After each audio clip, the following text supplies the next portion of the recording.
कमला जी कितने अरमानों के साथ बेटे के पास शहर रहने आई थी, पर उस समय वह यह नहीं जानती थी कि उनका यह निर्णय उनके जीवन का सबसे बड़ा अभिशाप साबित होगा। बेटे की चिकनी चुपड़ी बातों में आकर उन्होंने गांव की जायदाद और घर भी बेच दिया था। अब तो वह वापस गांव जाने लायक भी नहीं रही। जब तक पति जीवित है, दोनों पति पत्नी सुखपूर्वक गांव में रहते थे, पर पति के जाने के बाद कमला जी को घर का सूनापन काटने को दौड़ता था। उनकी तो जैसे मति मारी गई थी जो उन्होंने बेटे के सामने शहर चलने की बात छेड़ी। सोचा था शहर में बेटे के साथ बाकी का जीवन सुखपूर्वक बिताएंगी, पर वह यह नहीं जानती थी कि उनकी हालत धोबी के कुत्ते जैसी हो जाएगी, जो न घर का रहता है और न घाट का। शायद उनके पति को एहसास हो गया था कि उनका अंतिम समय अब निकट है। तभी तो जाते जाते भी उन्होंने कमला जी को कितना समझाया था कि बेटे के मुंह में पड़कर अपने जड़ों को छोड़ने की भूल मत करना। शहर चाहे कितना भी लुभावना लगे, पर जो शांति इस मिट्टी में है वह तुम्हें कहीं भी नहीं मिलेगी। जो सुख अपने घर में रहने में है वह कहीं किसी के साथ रहने में नहीं।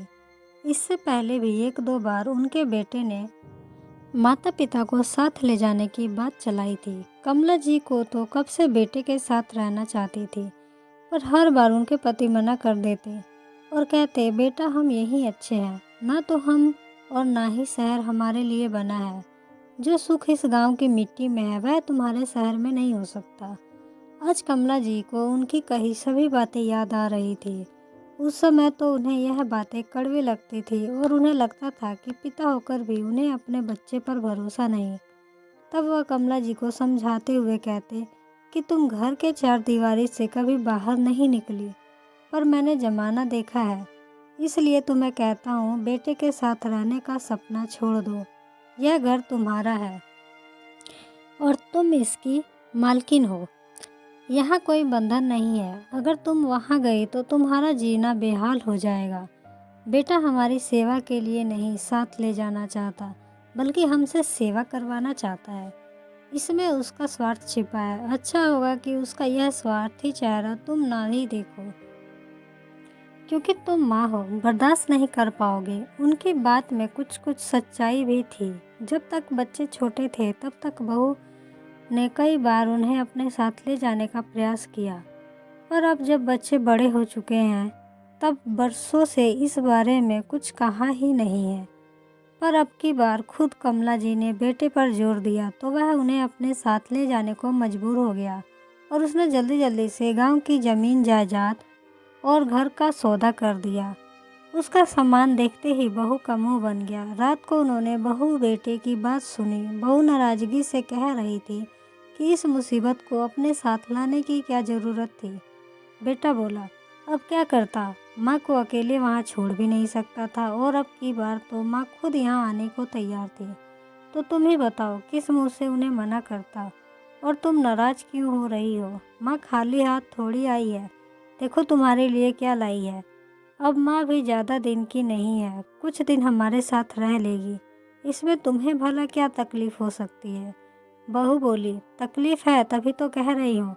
इनके घर में आते ही अजीब सी मायूसी फैल गई है।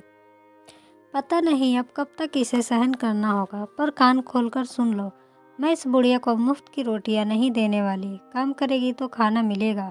बेटा बोला, हाँ हाँ ठीक है, जो तुम्हें सही लगे वह काम माँ से करवा लेना। मैंने कब मना किया है? ठीक है, तो कल से ही नौकरानी की छुट्टी कर देती हूँ। अब जब तक तुम्हारी माँ आ गई है तो नौकरानी की क्या ज़रूरत है?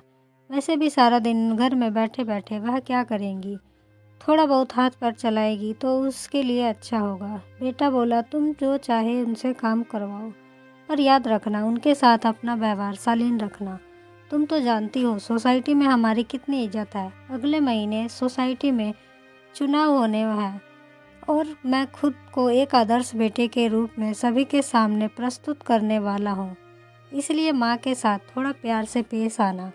लोगों को ऐसा लगना चाहिए कि हम उनकी खूब सेवा करते हैं। पत्नी बोली, ठीक है समझ गई, तुम चिंता मत करो, उनसे काम कैसे लेना है मैं अच्छे से जानती हूँ। उन्हें यहाँ आए हुए 3 महीने हो गए थे और वह इस घर की नौकरानी बनकर रह गई। बहू उनसे सारा काम लेती पर उनके कपड़ों पर विशेष ध्यान देती है। मजाल हो जो कहीं साड़ी पर एक दाग भी लग जाए। सुबह शाम खुद उनके साथ टहलने जाती है। अगर कभी कोई घर भी आ जाए और उन्हें काम करते हुए देख ले तो बड़ी चालाकी से सच्चाई छुपा जाती और कहती, क्या करें, हमारी माताजी गांव में रही है और वह बहुत ही परिश्रमी है। खाली बैठकर इनका समय नहीं गुजरता, इसलिए मेरे मना करने के बाद भी कुछ न कुछ करती रहती हैं। वह किसी को कैसे बताए कि शरीर के साथ साथ उनका मन भी थक चुका था। अपने ही बच्चों का स्वार्थ देखकर बस अंदर ही अंदर रोती रहती।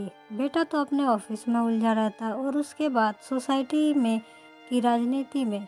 बहू को किटी पार्टी करने से और सहेली के साथ घूमने फिरने से फुर्सत ही नहीं। 2 पोते हैं जिन्होंने आज तक कभी भी उनसे सीधे मुंह बात तक नहीं की। शायद वह भूल ही चुके हैं कि कमला जी उनकी दादी है, नौकरानी नहीं। एक दिन कमला जी घर के कामों में उलझी हुई थी। उनके सिवाय इस समय घर पर कोई नहीं था। तभी डोरबेल बजी। उन्होंने दरवाज़ा खोला तो सामने पड़ोस में रहने वाली डिम्पल खड़ी थी। उसने पूछा, आंटी जी क्या भाभी जी घर पर है? कमला जी बोली, नहीं बेटा, बहू तो इस समय घर पर नहीं है। कुछ काम है क्या? मुझे बताओ। डिम्पल बोली, आप अभी मेरे साथ मेरे घर चलिए। पता नहीं आज खुशी को क्या हो गया, बस रोए जा रही है। उन्होंने जाकर बच्ची को देखा और देखते ही समझ गई कि उसे गैस बन रही है। उन्होंने डिम्पल से कहा, बेटी चिंता मत करो, मैं अभी आती हूँ। और वह जल्दी से घर लौट आई और रसोई में जाकर ही अरहर का घोल तैयार किया। वह तुरंत उसे ले जाकर खुशी को पिला दिया। इससे बच्ची को राहत महसूस हुई और वह चुप हो गई। डिम्पल बोली, आंटी जी आपने तो कमाल कर दिया, आपके छूते ही खुशी बिल्कुल ठीक हो गई। मैं तो बहुत घबरा गई थी। कमला जी बोली, घबराने की कोई बात नहीं थी। अच्छा तो बेटी अब मैं चलती हूँ। डिम्पल बोली, आंटी जी बैठिए ना, मैं अभी आपके लिए चाय लेकर आती हूँ। चाय पीकर चले जाना। और चाय पीते पीते दोनों की बातें शुरू हो गई। बहुत दिनों से कमला जी जिस गम को अपने मन में छुपाए बैठी थी, बातों ही बातों में डिम्पल के सामने सब कुछ कह डाला। उनकी आप बीती सुनकर डिम्पल हैरान हो गई। उसे यकीन नहीं हुआ कि सबके सामने आदर्श बेटा बहू का नाटक करने वाले उनके बेटा बहू उनके साथ इस तरह का व्यवहार करते हैं। कुछ सोचते हुए बोली, आंटी जी अगर आपको सही लगे तो एक बात कहना चाहती हूँ। मुझे मेरी बेटी की देखभाल के लिए एक अच्छी आया की ज़रूरत है। क्या आप मेरी बेटी को संभालेंगी?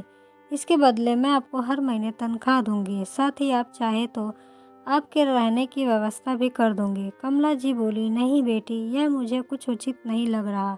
मेरे बेटा बहू बिना वजह तुम्हारे साथ झगड़ा करेंगे।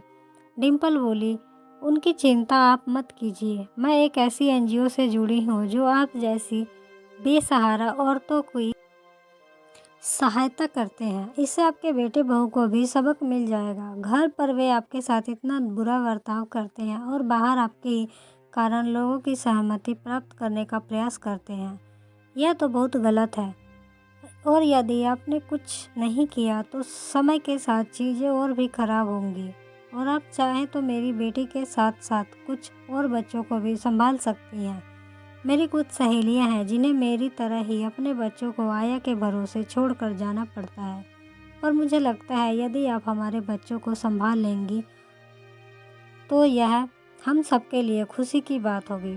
पर कमला जी अब भी असमंजस में थी। इस तरह अपने बहू बेटों को छोड़कर दूसरों पर भरोसा करना कहाँ तक सही होगा? उन्होंने अपने आप से सवाल किया। पहली गलती तो उन्होंने गांव छोड़कर कर दी थी, कहीं ऐसा ना हो फिर उनसे एक और गलती हो जाए। उन्हें सोच में डूबी देख डिम्पल बोली, आंटी जी कोई जल्दी नहीं है, आप आराम से सोच विचार कर जवाब देना। कमला जी बोली, ठीक है बेटी, मैं चलती हूँ।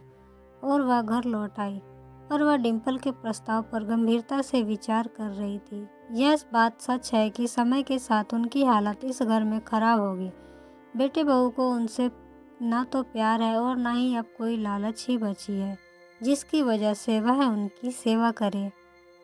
2 दिन बाद वह डिम्पल के पास पहुंची और बोली, बेटी मुझे तुम्हारा प्रस्ताव मंजूर है, पर पहले मैं 1 महीना इसे आजमा कर देखना चाहती हूँ। अगर सब सही रहा तभी मैं आगे भी इसे जारी रखूँगी। रात को उन्होंने बेटे से कहा, बेटा मैं घर में सारा दिन अकेले बैठी परेशान हो जाती हूँ, तुम कहो तो मंदिर जाना शुरू कर दूँ। बेटे से पहले बहू बोली, घर का सारा काम करने के बाद आप जहाँ चाहें वहाँ जा सकती हैं। अगले दिन सुबह 9 बजे से पहले ही कमला जी ने सारा काम समाप्त कर लिया और डिम्पल के घर पहुँच गई। डिम्पल उनका इंतज़ार कर रही थी। वह सुबह 9 बजे से शाम के 6 बजे तक ऑफिस में रहती थी। अगले 1 महीने तक कमला जी ने इसी तरह खुशी का ध्यान रखा और जब डिम्पल ने पैसे दिए तो उनकी खुशी का ठिकाना नहीं रहा।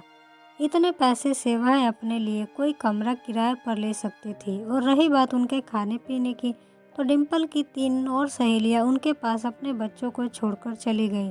डिम्पल की सहायता से उन्हें एक अच्छा सा कमरा मिल गया और वह वहीं पर सभी बच्चों की देखभाल करने लगी। एक दिन यह खबर उनकी बहू तक भी पहुंच गई कि उसकी सास आया का काम करती है। जब कमला जी घर लौटी तो बेटे बहू बहुत नाराज थे।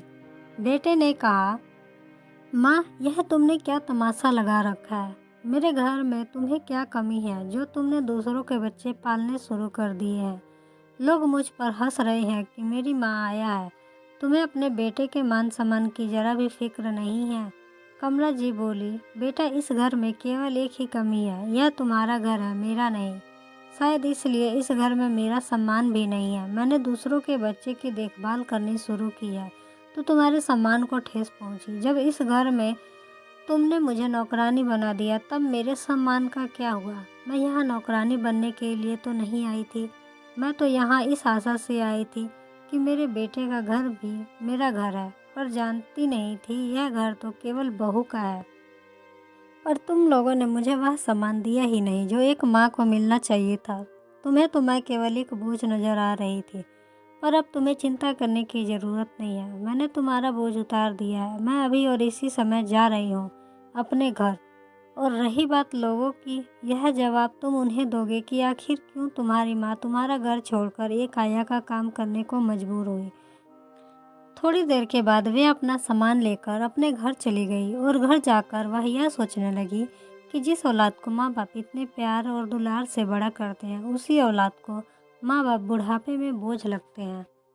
जब यह बात पूरी सोसाइटी को पता चली कि कमला जी के बेटे बहू उनके साथ नौकरानी की तरह व्यवहार करते थे, तो सोसाइटी ने उनके बेटे बहू को वहाँ से निकाल दिया और कमला बेटे बहू को मजबूरी में वह घर छोड़कर जाना पड़ा।